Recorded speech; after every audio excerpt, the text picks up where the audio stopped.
Après une carrière de footballeur riche et productive, l'ex-international ivoirien joue depuis 2018 sur le terrain de l'administration territoriale. Vous l'auriez sans doute deviné, Kalou Bonaventure est notre invité du CAN Talk. Bonjour Kalou. Bonjour Caroline. Bienvenue.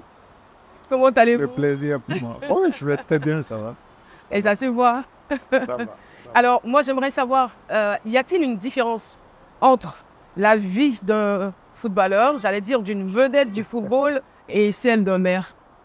La différence est énorme. Je veux dire, quand on est une star du ballon, tout nous est dur, tout le monde est...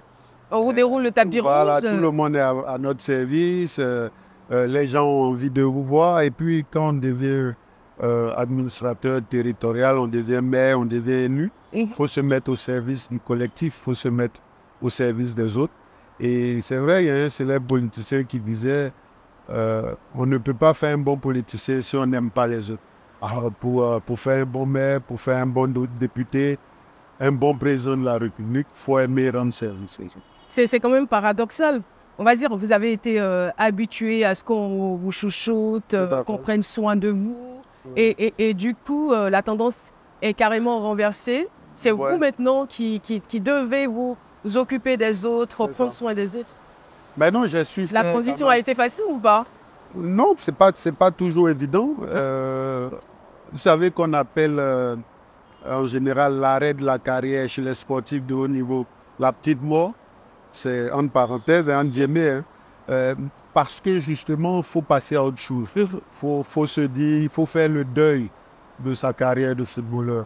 Il faut faire le deuil de la vedette qu'on était. Il faut faire le deuil des tapis rouges, du strass et des paillettes. C'est ça. Il faut faire le deuil de toutes ces choses-là. Et moi, ça a été difficile. C'est difficile pour tous les sportifs qui arrêtent. Et maintenant, il y a ceux qui arrivent à rebondir parce qu'ils se disent que la carrière, ce n'est pas toute une vie.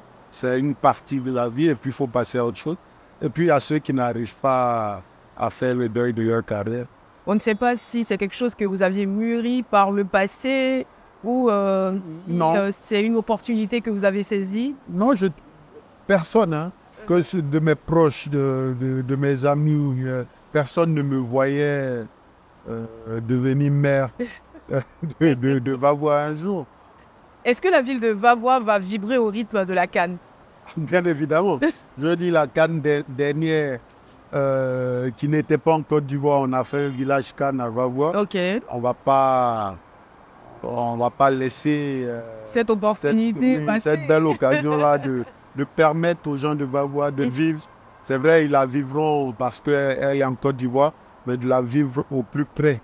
On va leur permettre d'avoir cette opportunité-là quand même. À quel degré Kalou est impliqué dans la réussite de la CAN? À quel degré? À 100%. Hein. Moi, je veux que cette CAN-là, au niveau de l'organisation, au niveau de la prestation de l'équipe, mais je suis un Ivoirien, je suis amoureux du football, je suis membre du comité exécutif de la Fédération ivoirienne de football et membre de la commission équipe nationale. Donc, à ce titre-là, j'ai un rôle important, c'est d'aider les jeunes frères à dépasser toute cette pression qu'il y aura. La pression sera terrible sur les épaules, de les aider quand même à pouvoir la supporter. Une recommandation particulière? Il faut pas qu'ils se mettent de pression. Parce que la pression, le peuple déjà va la mettre sur eux. Ils n'ont pas besoin de... Et j'apprécie le fait qu'ils aient un camp de base qui soit vraiment hermétique, qui soit fermé. Parce que, vous savez, tous les Ivoiriens que nous sommes amoureux du football. Et si nous sommes 10 millions d'habitants, il y a 10 millions de coachs. Donc, il ne faut pas que ces jeunes-là fassent attention à tout ce qui va s'écrire. Il ne faut pas qu'ils lisent tout ce qui va s'écrire sur eux, toutes les critiques, parce qu'on est très fort. Hein.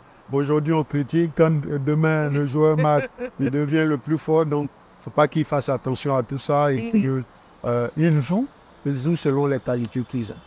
C'est vrai qu'il y a les joueurs, il y a également tous les organisateurs de la CAN, mais il y a aussi la population. Ouais. Avez-vous un message à la population ivoirienne qui s'apprête donc à accueillir les 23 pays étrangers?